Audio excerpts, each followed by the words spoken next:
열왕기서 강해 9번째 시간을 갖겠습니다. 오늘 말씀의 제목은 솔로몬의 나라와 주의 나라입니다. 자, 우리 말씀의 제목을 한번 따라 하시겠습니다. 솔로몬의 나라와 주의 나라. 시작. 솔로몬의 나라와 주의 나라.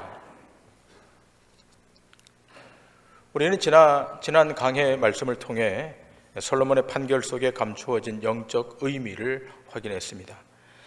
성경이 그 솔로몬의 첫 재판으로 더 고차원적이고 더 멋진 재판의 내용을 그 서두에 기술하지 않고 두 창기가 송사하는 사건을 첫 재판에 등장시킨 것은 이 창기 같은 여인들이 당시 이스라엘 백성들이었고 또 오늘 21세기의 교회, 더 좁혀서는 그 신자라는 사실을 상징적으로 시사한다라는 말씀을 들었습니다. 우리의 영원한 신랑 되신 예수 그리스도를 놔두고 틈만 나면 다른 행동을 하는 자들이 하나님과 멀어진 신자라는 사실을 이 솔로몬의 첫 재판을 통해 교회와 성도들에게 시사하고 있는 것을 우리가 본 것입니다. 호세아 선지자식으로 말한다면 음란한 고멜과 같은 자가 이스라엘 백성이고 또한 현재 우리의 모습임을 성경이 지금 고발하고 있는 것입니다. 그러므로 이런 여인들을 등장시켜 하나님께서 우리에게 알리시고자 하는 것은 둘 다 창기이지만 둘 다 허물과 약점이 많은 주인이지만 과연 누구에게 긍휼이 부어지고 있는가를 보여주고 있습니다. 우리가 지난주 봤습니다만 열왕기상 3장 26절의 말씀을 다시 한번 보시겠습니다.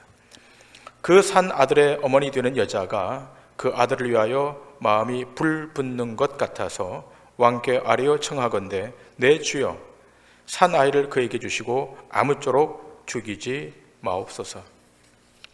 자, 여기 진짜 산모는 자기 아들이 죽는 것보다는 다른 여인에게 간다 할지라도 그 사는 것을 더 중하게 여깁니다.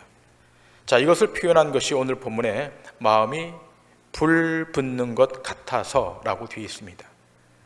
지난 강의 시간에 말씀드린 바와 같이 마음이 불붙는 것 같아의 이 마음은 히브리어로 라함입니다. 그 뜻은 사랑, 긍휼, 자비, 또 자궁이라고 하는 뜻도 있습니다. 그러므로 누가 이 산 아들의 어미인가는 긍휼로 알 수가 있는 겁니다. 이 긍휼이 솔로몬 재판에 감추어진 하나님의 의도, 하나님이 누구를 구원하시는가를 궁극적으로 우리에게 알려주고 있는 것입니다. 솔로몬의 재판은 단순히 솔로몬의 탁월함, 솔로몬의 현명함을 증거하기 위함이 아니라 이 재판을 통해서 결국 누가 구원을 받고 누가 긍휼을 입는가라는 사실을 우리에게 알려주고 있는 것입니다. 이제 오늘은 이 솔로몬의 등극 이후 솔로몬 왕정의 내각의 명단이 오늘 본문에 기술되어 있습니다. 물론 지금의 국가 체계와는 다르기 때문에 지금의 형태로는 규정할 수 없지만 당시 솔로몬의 왕정 체제는 그래도 규모를 갖추고 형식을 갖추어서 이 솔로몬의 나라가 출범하게 됩니다. 자, 먼저 본문 1절을 보시면 솔로몬이 왕으로 등극했다라고 되어 있습니다. 4장 1절입니다. 솔로몬 왕이 온 이스라엘의 왕이 되었고. 여러분, 이 솔로몬의 이름은 샬롬에서 왔습니다. 이 샬롬이 성경에서 사용된 용례를 보면 평안, 평화, 화평, 안위 등으로 쓰여지고 있습니다. 여러분이 아시다시피 히브리인의 인사법은 샬롬입니다. 그 어원이 솔로몬이 통치했던 이 시대가 가장 평강했기에 히브리 사람들은 그 당시를 기억하며 만날 때마다 인사할 때마다 샬롬하고 서로의 안부를 묻습니다. 솔로몬의 나라가 이렇게 평강의 나라가 된 것은 결단코 솔로몬의 능력이 아님을 성경은 계속해서 증거하고 있습니다. 솔로몬이 지혜를 구하고 또 그 지혜로 백성을 다스렸지만 그 지혜도 하나님이 주신 것이었습니다. 이 부분은 이미 앞에서 다 말씀을 드렸습니다. 자, 그러면 솔로몬이 왕이 되었을 때 어떻게 이스라엘의 평강이 왔는가라고 하는 겁니다. 자, 솔로몬이 왕으로 등극했는데 어떻게 샬롬, 이 절대적 평강이 이 백성 가운데 이 나라 안에 왔는가라고 하는 것입니다. 오늘 이 부분을 좀 더 깊게 살피도록 하겠습니다. 오늘 본문 1절부터 6절을 보면 아주 중요한 직분들이 여기 나열되어 있습니다. 솔로몬은 왕이고 또 그 다음에 등장하는 직분은 제사장입니다. 그리고 그 다음에 중요한 직책과 직분들이 여기 다 등장을 합니다. 자, 2절부터 5절의 말씀을 같이 보도록 하시겠습니다. 그의 신하들은 이러하니라. 사독의 아들 아사리아는 제사장이요, 시사의 아들 엘리호렙과 아히야는 서기관이요, 아힐루스의 아들 여호사밧은 사관이요, 여호야다의 아들 분하야는 군사령관이요, 사독과 아비아달은 제사장이요, 나단의 아들 아사리아는 지방 관장의 두령이요, 나단의 아들 사붓은 제사장이니 왕의 벗이요. 자, 위에 기술된 말씀을 통해 이스라엘 나라의 조직이 어떠한지 뿐만 아니라 하나님의 나라가 어떠한지를 간접적으로 조망시켜주고 있습니다. 자, 왕 다음에 누가 지금 등장하는가 하면 제사장이 나옵니다. 물론 순차적으로 나옵니다만 왕과 제사장은 거의 동등한 위치에 있음을 여러분 인식하셔야 됩니다. 그러니까 왕과 제사장이 순서적으로 나오는 것이지 누가 높고 낮음이 아니라는 것입니다. 그만큼 이스라엘은 하나님의 통치권과 무관할 수 없음을 시사하고 있습니다. 더불어 이스라엘 나라의 제사장은 하나님의 신탁에 따라서만 제사장 직임을 수행할 수 있습니다. 자기 마음대로, 자기 자유로 이 제사장직을 수행할 수 없는 것입니다. 물론 왕도 하나님의 말씀으로, 하나님의 신탁으로만 통치해야 됩니다. 그러므로 이스라엘의 왕이나 제사장은 하나님의 심부름꾼이지 백성 위에 군림하는 자가 결단코 아님을 알려주고 있습니다. 이 하나님의 신탁을 위임받아 집행하는 자들이기 때문에 이들은 반드시 기름 부음을 받습니다. 여러분 기억하셔야 됩니다. 하나님의 기름 부음을 받은 왕, 제사장, 선지자의 기능이 제대로 수행되는 나라가 평강의 나라이고 샬롬의 나라입니다. 자, 그런데 이러한 평강의 나라는 몇 사람들만 그 직분을 감당하는 것으로 끝나는 것이 아니라 오늘 본문에 보면 온 백성이 다 함께 이 부분을 담당하게 됩니다. 자, 본문이 길어서 다 읽을 수 없고 좀 단락을 나누어서 읽도록 하겠습니다. 먼저 열왕기상 4장 7절부터 9절 그리고 14절부터 19절 두 단락을 보도록 하겠습니다. 솔로몬이 또 온 이스라엘에 12지방 관장을 두매 그 사람들이 왕과 왕실을 위하여 양식을 공급하되 각기 1년에 한 달씩 양식을 공급하였으니 그들의 이름은 이러하니라. 에브라임 산지에는 벤후리요, 마가스와 사알빔과 베세메스와 벨론 벳하난에는 벤데겔이요. 14절 이하입니다. 마하나임에는 이또의 아들 아히나답이요, 납달리에는 아히마하스이니 그는 솔로몬의 딸 바스맛을 아내로 삼았으며, 아셀과 아룻에는 후세의 아들 바하나요, 이사갈에는 바로아의 아들 여호사밧이요, 베냐민에는 엘리의 아들 시므이요, 아모리 사람의 왕 시혼과 바산 왕 옥의 나라 길르앗 땅에는 우리의 아들 게벨이니 그 땅에서는 그 한 사람만 지방 관장이 되었더라. 자, 솔로몬은 제사장과 서기관, 소위 그 상층부에 있는 사람들만 직함을 준 것이 아니라 이스라엘 백성 전체를 다 아우를 수 있는 함께 할 수 있는 백성들도 직함을 주어서 이 일을 하게 합니다. 솔로몬은 이스라엘을 12구역으로 나누어서 왕궁의 필요를 적절하게 공급합니다. 자, 1년이 12달이기에 이스라엘을 12구역으로 나눕니다. 그래서 1년에 한 달씩 왕과 왕실의 필요를 여기다 채우면 되는 겁니다. 자, 그런데 이 왕실의 필요를 채우려 할지라도 농사가 안 되면 채울 수 없지 않겠습니까? 그러나 오늘 말씀을 보시면 각 구역별로 매달 양식을 잘 공급한 것으로 오늘 기술되어 있습니다. 자, 본문 27절과 28절입니다. 그 지방 관장들은 각각 자기가 맡은 달에 솔로몬 왕과 왕의 상에 참여하는 모든 자를 위하여 먹을 것을 공급하여 부족함이 없게 하였으며, 또 그들이 각기 직무를 따라 말과 준마에게 먹일 보리와 꼴을 그 말들이 있는 곳으로 가져왔더라. 자, 부족함이 없도록 적절하게 이것들이 공급되었습니다.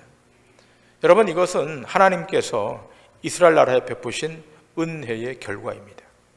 하나님께서 때를 따라 이른 비와 늦은 비를 적당하게 주셨기 때문에 이런 결실이 있었던 것입니다. 자, 그런데 기억할 것은 여러분 1년만 12달 있는 것이 아니라 이스라엘의 지파도 12지파로 되어 있습니다. 야곱의 12아들이 이스라엘의 12지파가 되었기 때문에 자, 이 12라고 하는 숫자는 하나님의 백성들의 수를 상징하는 상징적인 숫자입니다.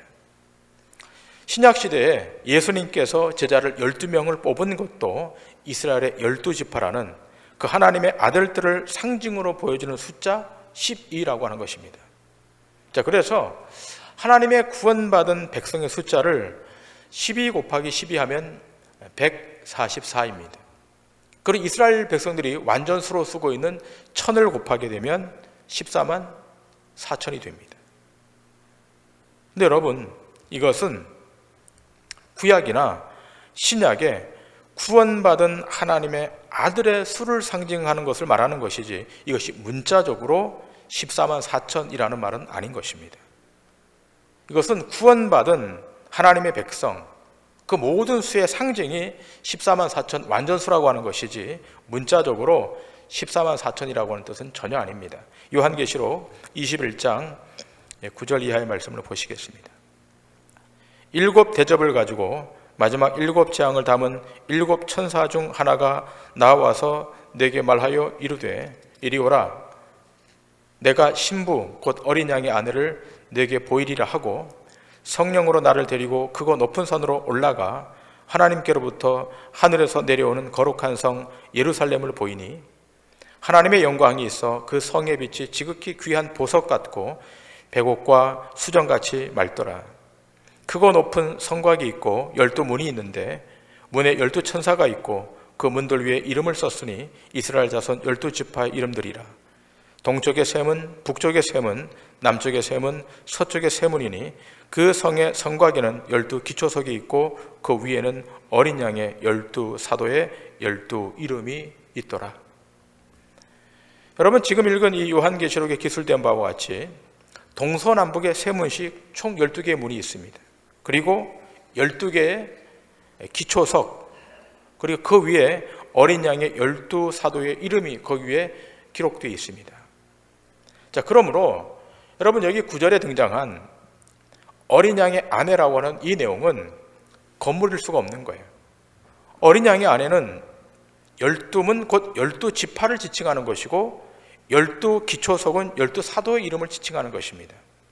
이것은 구약과 신약의 모든 구원받은 백성들이 하나님의 어린 양의 신부가 된다고 하는 말씀이지, 이것이 천국의 황금보소로 꾸민 집이 있고 그 집의 넓이가 우리가 이 땅에서 행하는 행위대로 넓어진다, 또 숫자적으로 14만 4천 명만 그 안에 들어간다, 그런 뜻은 전혀 아닙니다. 이러한 성경 해석은 잘못된 것입니다. 성경에 숫자적으로 등장하는 이 12라고 하는 것을 문자적으로 또 우화적으로 잘못 해석하고 잘못 설명한 데 있어서 제가 지금 말씀을 드리는 것입니다. 자, 그러면 솔로몬 왕궁에 12개월마다 공급되는 양식이 있다면, 매달 12개월씩 공급되는 양식이 있다면 영원한 나라, 여호와 하나님이 통치하시는 그 나라에는 어떤 양식이 공급되고 있는가라고 하는 것입니다. 자, 우리의 궁극적인 나라는 이 땅의 나라가 아니지 않습니까? 하나님의 나라, 여호와가 궁극적으로 통치하시는 그 나라, 그 나라에는 어떤 양식이 공급되고 있는 것입니까? 요한계시록 22장 1절 이하의 말씀입니다. 또 그가 수정같이 맑은 생명수의 강을 내게 보이니 하나님과 및 어린 양의 보좌로부터 나와서 길 가운데로 흐르더라. 강 좌우에 생명나무가 있어 12가지 열매를 맺되 달마다 그 열매를 맺고 그 나무 잎사귀들은 만국을 치료하기 위하여 있더라. 다시 저주가 없으며 하나님과 그 어린 양의 보좌가 그 가운데 있으리니 그의 종들이 그를 섬기며 그의 얼굴을 볼 터이요 그의 이름도 그들의 이마에 있으리라. 다시 밤이 없겠고 등불과 햇빛이 쓸데없으니 이는 주 하나님이 그들에게 비치심이라. 그들이 세세토록 왕노릇 하리로다. 자, 솔로몬이 통치했던 초기의 이스라엘, 그 나라도 12개월마다 공급되는 양식이 있었습니다. 그로 인해서 솔로몬의 나라도 만족이 있었고 평강이 있었습니다. 부인하지 않습니다. 그러나 솔로몬이 통치한 이 평강의 나라는 잠시 있다 사라집니다. 영원할 것 같았지만 두 세대가 지나지 못해서 결국 파국을 맞게 됩니다. 여러분 기억하셔야 됩니다. 참된 평강의 왕이신 예수님이 다스리는 나라에만 영원한 평강이 그 안에 있습니다. 생명수 강이 하나님과 어린 양의 보좌로부터 흘러나와서 강 좌우에 생명나무가 있어 12가지를 열매를 날마다 맺는 그 나라. 그 나라는 하나님이 통치하시는 나라고 하나님이 운용하시는 나라입니다. 그 나라 안에만 영원한 샬롬, 영원한 평강이 있는 것입니다. 여러분, 솔로몬의 나라가 평강의 나라가 된 것은 솔로몬의 실력 때문이 아닌 것입니다. 그것은 하나님의 언약에 따라 하나님의 언약의 기초에서 주어진 축복인 것입니다. 이스라엘 백성이, 이스라엘 나라가 이 언약에서 벗어나면 평강은 보장되지 않았습니다. 여러분, 이 사실을 좀 구체적으로 확인하도록 하겠습니다. 자, 오늘 본문 말씀 열왕기상 20장 21절의 말씀. 자, 이 말씀이 단순히 기록된 말씀이 아니라 이 말씀은 구약 성경의 성취를 통해서 이루어진 말씀인 것입니다. 자, 오늘 열왕기상 4장 20절 21절의 말씀, 이 말씀이 창세기 어떤 말씀을 이루는 성취의 말씀인가를 보도록 합니다. 유다와 이스라엘의 인구가 바닷가에 모래같이 많게 되매 먹고 마시며 즐거워하였으며 솔로몬이 그 강에서부터 블레셋 사람의 땅에 이르기까지와 애굽 제경에 미치기까지의 모든 나라를 다스림으로 솔로몬이 사는 동안에 그 나라들이 조공을 바쳐 섬겼더라. 여러분, 지금 제가 봉독한 이 20절과 21절의 말씀, 이것은 열왕기서 기자가 임의로 쓴 말씀이 아닙니다. 이 말씀은 언약의 성취적 차원에서 기록된 말씀인데 이것은 아브라함과 맺은 언약의 성취의 말씀입니다. 창세기 말씀 두 구절을 볼 텐데요. 창세기 22장 17절과 창세기 15장 18절입니다. 내가 네게 큰 복을 주고 네 씨가 크게 번성하여 하늘의 별과 같고 바닷가의 모래와 같게 하리니 네 씨가 그 대적의 성문을 차지하리라. 창세기 15장 18절입니다. 그날의 여호와께서 아브라함과 더불어 언약을 세워 이르되 내가 이 땅을 애굽 강에서부터 그 큰 강 유브라데까지 네 자손에게 주노니. 창세기에 이미 기술된 이 언약의 말씀이 어디 와서 성취되는 것입니까? 열왕기상 4장에 와서 지금 성취되고 있는 것입니다. 하나님께서 아브라함에게 언약하신 내용을 다윗을 통해 이루시고 그 평강의 복을 지금 누구에게 전수해 주는가 하면 솔로몬에게 전수해 줘서 솔로몬이 이 복을 지금 받아 누리는 것입니다. 언약적 차원에서 지금 이것이 실행되고 있는 겁니다. 솔로몬의 탁월함 때문이 아닌 것입니다. 지금 솔로몬은 아무것도 이런 것이 없이 그 언약의 혜택을 지금 수여받고 있는 겁니다. 그리고 그 혜택이 얼마나 컸던지 오늘 본문 이렇게 기술하고 있지 않습니까? 자, 22절 이하의 말씀입니다. 솔로몬의 하루의 음식물은 가는 밀가루가 30고루요 굵은 밀가루가 60고루요 살찐 소가 10마리요 초장의 소가 20마리요 양이 100마리이며 그 외에 숫사슴과 너루와 암사슴과 살찐 새들이었더라. 솔로몬이 그 강 건너편을 답사에서부터 가사까지 모두 그 강 건너편의 왕을 모두 다스림으로 그가 사방에 둘린 민족과 평화를 누렸으니 솔로몬이 사는 동안에 유다와 이스라엘이 단에서부터 브엘세바에 이르기까지 각기 포도나무 아래와 무화과나무 아래에서 평안히 살았더라. 솔로몬이 받아 누린 복이 얼마나 컸던지 오늘 이 본문에 장황하게 기술되어 있습니다. 솔로몬의 하루의 음식물을 가는 밀가루가 30고루, 굵은 밀가루가 60고루였을 만큼 놀라운 부유함을 누리게 됩니다. 또 다른 민족과 평화도 누리게 됩니다. 이전에 없었던 그 축복을 솔로몬 시대에 누리게 됩니다. 무엇을 심든지 거둘 수 있는 그런 풍성함의 은총을 누리고 있습니다. 자, 그렇다면 여러분, 이러한 실제적인 복이 무엇으로부터 기인한 것입니까? 그 그 첫째는 하나님의 언약에 따른 평강을 선물로 받았기 때문에 누리는 복인 것이고, 둘째는 어느 누구도 솔로몬의 나라를 해치지 못하도록 주권자 하나님이 붙들고 계시기 때문에 그런 것입니다. 하나님이 붙들고 계시는 것이었습니다.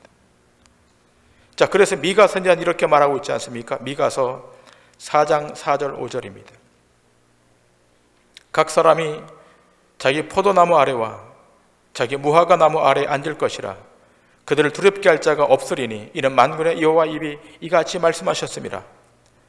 만민이 각각 자기의 신의 이름을 의지하여 행하되 오직 우리는 우리 하나님 여호와의 이름을 의지하여 영원히 행하리로다. 자, 이방의 각자의 사람들은 자기 신의 이름을 의지해서 행하지만 하나님의 백성들은 우리 여호와의 이름을 의지하여 행하겠다. 여러분, 솔로몬의 나라가 샬롬의 나라가 될 수 있었던 것은 하나님께서 이 솔로몬의 나라에 절대적 평강을 주셨기 때문입니다. 자, 이 미가 선지자가 지금 언급하고 있는 바와 같이 오직 우리는 우리 하나님 여호와의 이름을 의지하여 영원히 행하겠다. 여러분, 이것이 선행될 때, 이것이 의지적으로 선행될 때 그 나라 안에 평강이 머무는 것입니다. 그러나 이 질서가 깨지면 그 평강은 바뀌는 거예요. 불화로 바뀌고 분열로 바뀌고 파멸로 바뀌는 겁니다. 여러분, 기억하셔야 됩니다. 우리 대한민국이 정치인들이 정치를 잘해서 국민들이 현명한 선택을 하고 지혜로운 결정을 잘해서가 아니라 여기 하나님의 은총이 머물고 있기 때문인 것입니다. 여러분, 세속나라는 언제든지 흔들릴 수 있어요. 조금의 변수만 나타나도 위기 가운데 직면할 수 있습니다. 그 영원할 것만 같았던 솔로몬의 나라가 결국은 통치 40년 만에 막을 내립니다. BC 930년 남쪽과 북쪽이 나뉘어지는 분열의 시대를 맞게 됩니다. 이 솔로몬의 오른팔격이었던 여로보암이 솔로몬 왕의 등에 비수를 꽂고 북쪽으로 10지파를 데리고 나가버립니다. 그 나라를 세웁니다. 엄청난 세를 확보해서 사마리아의 수도를 세우고 북왕국을 건설합니다. 이때부터 이스라엘에게는 더 이상 평강이 찾아오지 않습니다. 여러분, 우리는 세속나라의 발을 딛고 살지만 이 나라는 우리가 영원히 살 나라가 아닙니다. 우린 잠시 있다 떠나야 할 나라입니다. 영원한 나라는 하나님이 통치하시는 주의 나라, 하나님의 궁극적 통치가 임하는 그 나라, 그 나라가 우리의 마지막 목적지입니다. 그 나라만 패함이 없고 그 나라 백성만이 영원한 평강의 복을 누리는 것입니다. 자, 그래서 시편 기자는 이렇게 말하고 있습니다. 시편 145편 12절 이하의 말씀입니다. 주의 업적과 주의 나라의 위엄 있는 영광을 인생들에게 알게 하리이다. 주의 나라는 영원한 나라이니 주의 통치는 대대에 이르리이다. 여호와께서는 모든 넘어지는 자들을 붙드시며 비굴한 자들을 일으키시는도다. 모든 사람의 눈이 주를 앙망하오니 주는 때를 따라 그들에게 먹을 것을 주시며 손을 펴사 모든 생물의 소원을 만족하게 하시나이다. 시편 기자는 고백합니다. 주의 나라는 영원한 나라입니다. 여러분, 이 세상 나라는 언젠가 파국을 맞게 될 것입니다. 우리가 발을 딛고 있는 이 나라는 영원할 수 없습니다. 그러므로 이 땅을 살아가는 모든 그리스도인들은 이 나라가 최종 목적지가 아님을 알고 하나님이 새롭게 만든 그 새 나라, 하나님의 영원한 주권이 영원토록 통치하는 그 나라, 그 나라만이 영원한 나라임을 알고 그 나라를 향해 우리의 발걸음을 행하여 가야 될 줄 믿습니다. 우리는 그 나라 백성입니다. 그분의 궁극적인 통치를 받아들이고 그 앞에만 부복하는 자들입니다. 그 하나님의 궁극적인 통치를 인정하는 백성은 절대로 패하지 않습니다. 절대로 망하지 않습니다. 여러분의 삶의 궁극적인 인도자, 궁극적인 위로자, 궁극적인 주권자는 하나님 한 분이신 줄 믿습니다. 바라기는 여러분의 남은 인생 가운데 하나님의 궁극적인 통치가 임함으로 세상 앞에 영원히 승리하는 믿음의 권속들 다 되시기를 주님의 이름으로 간절히 축원합니다.